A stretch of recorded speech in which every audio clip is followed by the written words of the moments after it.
Hello everyone, स्वागत है आप सभी का ऑनलाइन स्टडी जोन में।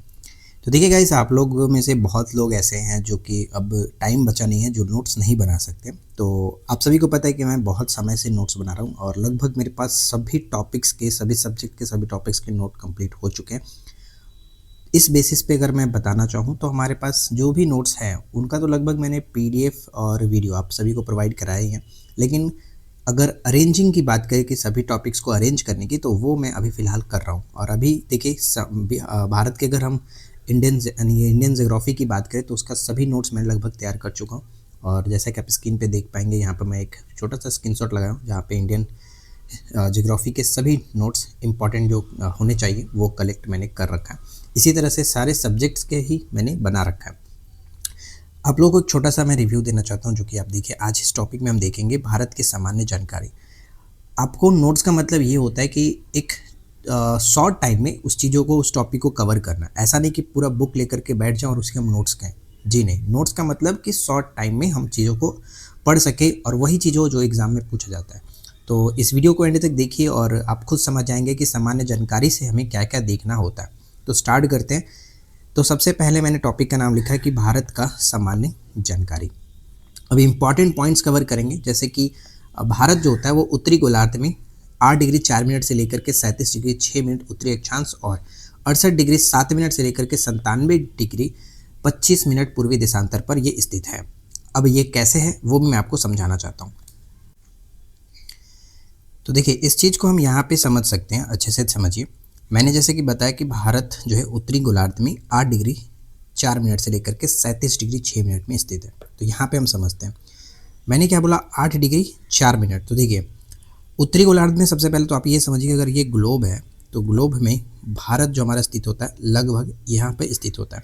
ठीक है, इस तरह से स्थित होता है। ये आपका भूमध्य रेखा है, बीचों बीच से होकर के गुजरती है और इसके ऊपर में कर्क रेखा हमारे भारत के लगभग बीचों बीच से होकर गुजरता है। तो ये जो आप भारत देख रहे हैं वो कहाँ स्थित है? भारत आप ये कहेंगे कि उत्तरी गोलार्ध में स्थित है। ठीक है, अब उत्तरी गोलार्ध को अगर मैं यहाँ पे अच्छे से समझाना चाहूँ तो आप ये देखिए, 8 डिग्री यहाँ पे देखिए पॉइंट दिया गया, इसका जो यहाँ पे छोर है 8 डिग्री 4 मिनट उत्तरी अक्षांश से लेकर के इसका जो ऊपर वाला पॉइंट है, जिसे हम लोग आगे हम देखेंगे उत्तरी कोल के नाम से जानते हैं, ये वाला पॉइंट, इसको हम लोग 37 डिग्री 6 मिनट उत्तरी अक्षांश से आते हैं। ठीक उसी तरह से अगर हम यहाँ पर भी देखें तो ये भी हमारा जो हिस्सा है वो कहाँ पर पड़ता है? पूर्वी हिस्से में पड़ता है। तो यहाँ पे इसीलिए कहा जाता है भारत का जो यहाँ दो जो छोर आपको देखने को मिलेगा वो भी यहाँ पे मैंने मेंशन किया कि 68 डिग्री 7 मिनट से लेकर के 97 डिग्री 25 पूर्वी देशांतर के बीच है, क्योंकि देशांतर ये वाला लाइन होता है और अक्षांश आपका ये हॉरिजॉन्टल लाइन होता है। क्लियरली समझ में आ गया? चलिए अब हम आगे बढ़ते हैं और नेक्स्ट क्वेश्चन को देखते हैं। ठीक है, तो इसको मैं कट कर देता हूँ। तो अब देखिए, यहाँ पे हम बात करते हैं पॉइंट वाला जो चीज़ है, आपको याद रखना है। जैसे संपूर्ण भारत का अक्षांशीय विस्तार 6 डिग्री 4 मिनट से लेकर के 37 डिग्री 6 मिनट उत्तरी अक्षांश है। ये चीज़ आपने अभी समझ लिया। नेक्स्ट आपसे क्या पूछा जा सकता है कि भारत का कुल जो क्षेत्रफल है वो विश्व के कुल क्षेत्रफल का कितना प्रतिशत है? तो 2.42% है। ये चीज़ याद रखेंगे, 2.42%। क्षेत्रफल के अनुसार भारत जो है वो पूरे विश्व में 7वें स्थान पर आता है, जबकि जनसंख्या के अकॉर्डिंग देखा जाए तो ये दूसरे स्थान पर है। विश्व का लगभग 17.5% जनसंख्या भारत में है। ठीक है, उत्तर से दक्षिण की जो लंबाई है भारत की, यानी उत्तर से लेकर के दक्षिण तक की जो लंबाई है वो 32-14 किलोमीटर और पूर्व से पश्चिम की जो लंबाई है 29-33 किलोमीटर। ये हम लास्ट पेज पर अच्छे से समझेंगे, एक मैप के थ्रू मैं आपको समझाऊंगा। फिलहाल आप बस जो चीज़ें बताई जा रही है उस पर फोकस करो। देखिए, यहाँ पे नेक्स्ट पॉइंट हमारा आता है कि स्थल सीमा की जो लंबाई है वो 15,200 किलोमीटर है और जबकि तटीय भाग की लंबाई होगा 7516.6 किलोमीटर। ये दोनों इंपॉर्टेंट है, दोनों याद रखना है।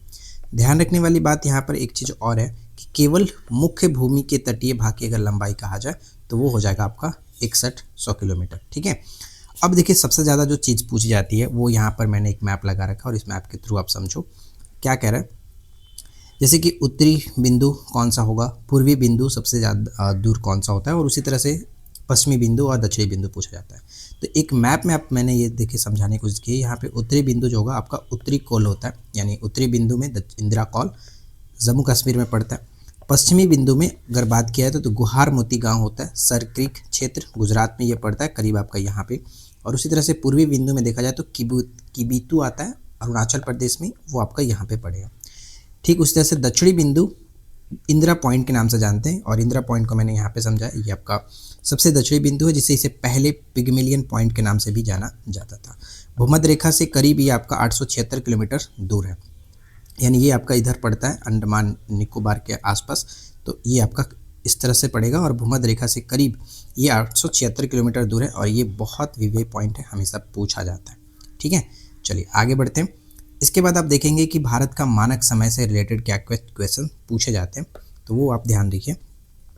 भारत का मानक समय 82.5 डिग्री इस तरह से भी कह सकते हो, या फिर 82 डिग्री 30 मिनट पूर्वी देशांतर कह सकते हैं।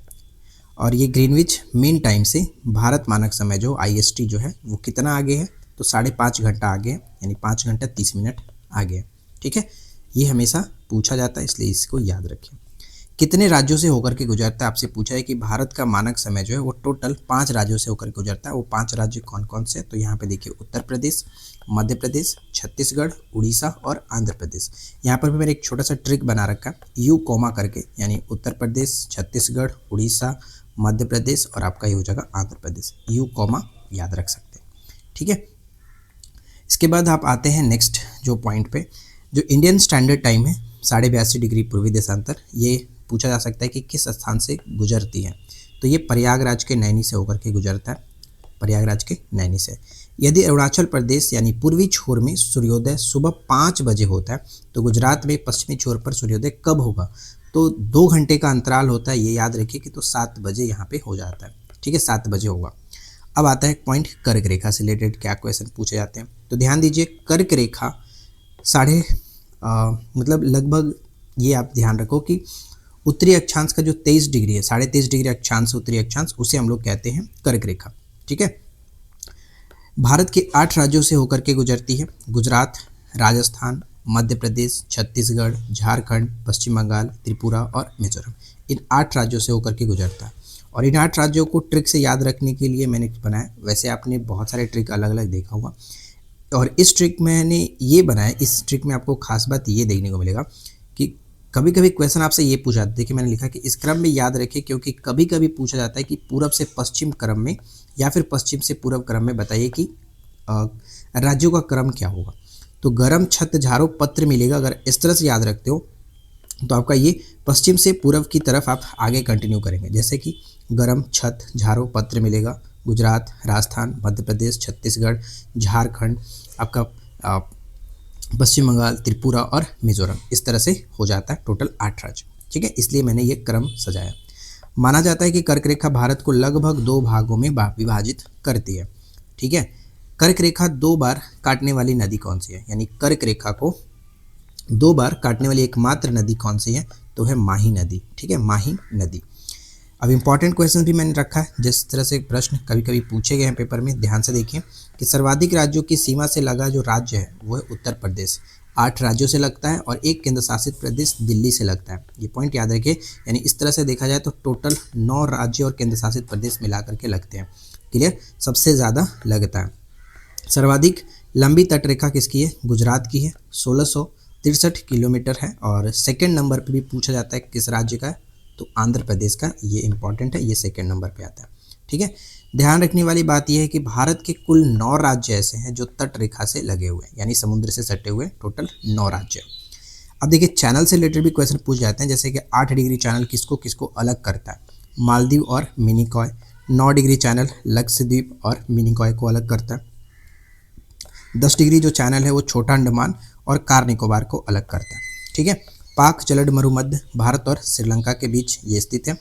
श्रीलंका के बाद भारत का जो दूसरा निकटतम जो समुद्री पड़ोसी देश है वो इंडोनेशिया है। ठीक है, इंडोनेशिया, ये पॉइंट याद रखेंगे। नेक्स्ट स्लाइड पे आते हैं कि भारत के 7 पड़ोसी देशों के साथ जो सीमाएं साझा होती हैं वो कौन कौन सी है, थोड़ा सा ध्यान से समझिए। जैसे कि सबसे ज़्यादा लंबी सीमा है बांग्लादेश के साथ, कितना है, 4096.7 किलोमीटर, और बांग्लादेश के साथ टोटल 5 राज्य ऐसे हैं जो अपनी सीमा साझा करते हैं। उनका नाम है पश्चिम बंगाल, असम, मेघालय, त्रिपुरा और मिजोरम। ट्रिक याद रखिए क्योंकि हमेशा काम आता है इस क्वेश्चन को सॉल्व करने में। तो मेघा अब मित्र, ठीक है, मेघा अब मित्र, इस ट्रिक को याद रखेंगे तो आपको देखिए मेघा से मेघालय हो जाएगा, और से असम, ब से आपका बंगाल, और मी से मिजोरम और त से त्रिपुरा। यानी टोटल 5 राज्य ऐसे हैं जो कि बांग्लादेश के साथ सीमा अपनी साझा करते हैं। सेकेंड नंबर पे आता है चीन, जो कि 3488 किलोमीटर के साथ अपनी सीमा साझा होता है। अरुणाचल प्रदेश, उत्तराखंड, सिक्किम, लद्दाख और हिमाचल प्रदेश, ठीक है, ये 5 राज्य केंद्र शासित प्रदेश हैं जो अपनी सीमा साझा करते हैं। ध्यान रखिए, जम्मू कश्मीर की सीमा चाइना के साथ अब साझा नहीं होती है, न्यू मैप आप देखोगे तो। इसके लिए ट्रिक ये है लद्दाखी ऊषा, ठीक है, लद्दाखी ऊषा याद रखो, जैसे लद्दाख है लद्दाखी ऊषा। क्लियर है। पाकिस्तान के साथ क्या क्या साझा होता है, तो देखिए 5 यहाँ पे दिए गए हैं, 5 राज्य सीमा अपनी साझा करते हैं, जैसे राजस्थान, गुजरात, पंजाब, लद्दाख और जम्मू कश्मीर। तो यहाँ पे पॉइंट ये है कि लद्दाखी पंडित गुजरा, लद्दाखी पंडित गुजरा।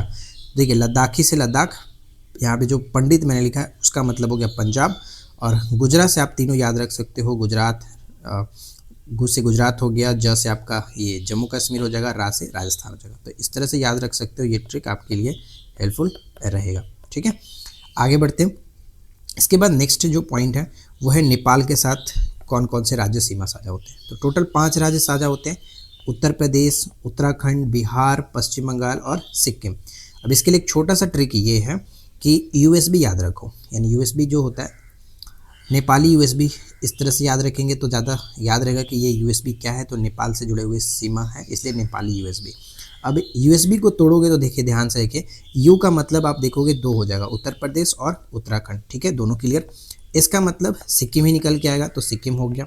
और यहाँ पे जो बी है, बी से बिहार भी होगा, बी से बंगाल भी होगा। तो यानी टोटल 5 राज्य जो है अपनी सीमा साझा करते हैं नेपाल के साथ, ठीक है। और जब जो भी मैंने स्टार्टिंग में रखा है वो सबसे लंबी सीमा साझा होता है, इस तरह से याद रखिए। जैसे कि उत्तर प्रदेश यहाँ पे हो गया, यहाँ पे राजस्थान हो जाता है, यहाँ अरुणाचल प्रदेश हो गया, पश्चिम बंगाल हो गया, तो ये भी याद रख सकते हैं।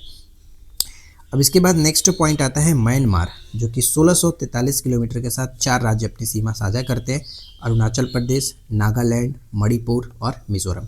अरुणा मम्मी, ये ट्रिक एक छोटा सा है, अरुणा मम्मी याद रखो, और ये बहुत ज़्यादा इंपॉर्टेंट है, हमेशा ये पूछा था। म्यांमार वाला तो सबसे ज़्यादा आता है। भूटान के साथ याद रखिए 4 राज्य साझा होते हैं, असम, अरुणाचल प्रदेश, सिक्किम और पश्चिम बंगाल। इसके लिए छोटा सा ट्रिक है भूटान के साब, ठीक है, भूटान के साब ये याद रख लेंगे। अफगानिस्तान के साथ सिर्फ और सिर्फ लद्दाख की सीमा लगती है, 106 किलोमीटर लंबी है। और यहाँ पे नोट में मैंने यही लिखा था कि जो सबसे पहला राज्य लिखा गया वो उस पड़ोसी देश के साथ सबसे लंबी सीमा साझा करती है, अर्थात बांग्लादेश में मैंने पश्चिम बंगाल लिखा था सबसे पहले, तो ये आपका ध्यान रखना। अब नेक्स्ट आता है कि सिक्किम की जो सीमाएं हैं वो 3 देशों के साथ लगती है। ये प्रश्न कई बार पूछा जाता है, तो इसे याद रखो कि सिक्किम की जो सीमा है वो ध्यान रखिए कि भूटान, नेपाल और चीन के साथ लगती है, यानी टोटल 3 देशों के साथ अपनी सीमा साझा होती है। यहाँ पे मैंने लिख रखा है, ठीक है। एक प्रश्न ये पूछा जाता है कि 3 और बांग्लादेश से घिरा राज्य कौन सा, तो त्रिपुरा मोस्ट इंपॉर्टेंट, ठीक है, त्रिपुरा।